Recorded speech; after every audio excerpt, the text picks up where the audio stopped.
பழமையான காலங்களில் உலகத்தை படைத்த பிரம்மாவும் உலகத்தை காத்த விஷ்ணுவும் யார் உயர்ந்தவர் என்ற விவாதத்தில் ஈடுபட்டனர். அந்த அகங்காரத்தை உடைக்க பரமசிவன் முடிவில்லாத அக்னி ஜோதியாக வெளிப்பட்டார். அந்த ஜோதி வானத்தையும் பூமியையும் தாண்டி அளவில்லாமல் எரிந்து கொண்டிருந்தது.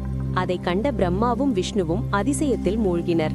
அப்போது சிவபெருமான் கூறினார், இந்த அக்னி ஜோதியின் ஆரம்பத்தையும் முடிவையும் யார் கண்டுபிடிக்கிறார்களோ அவரே பெரியவர்.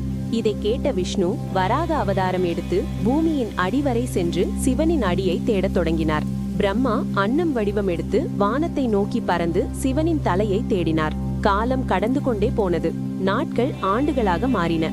ஆனால் அந்த அக்னி ஜோதியின் முடிவை யாராலும் காண முடியவில்லை. இறுதியில் விஷ்ணு தன் தோல்வியை ஒப்புக்கொண்டு சிவனை பணிந்து வணங்கினார்.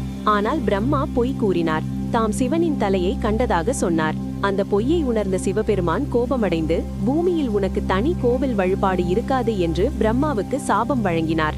பின்னர் அந்த அக்னி ஜோதி மெதுவாக குளிர்ந்து ஒரு மாபெரும் மலையாக மாறியது. அந்த மலையே இன்று நாம் தரிசிக்கும் திருவண்ணாமலை.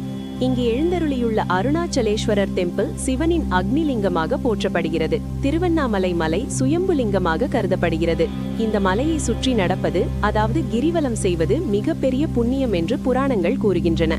ஒவ்வொரு பௌர்ணமி நாளிலும் ஆயிரக்கணக்கான பக்தர்கள் பக்தியுடன் மலையை சுற்றி அருணாச்சலா என்று ஜெபித்து வழிபடுகின்றனர். மனதில் ஒருமுறை பக்தியுடன் சிவனை நினைத்தாலே மன அமைதி கிடைக்கும் என்றும் வாழ்க்கையில் இருந்த தடைகள் நீங்கும் என்றும் நம்பப்படுகிறது.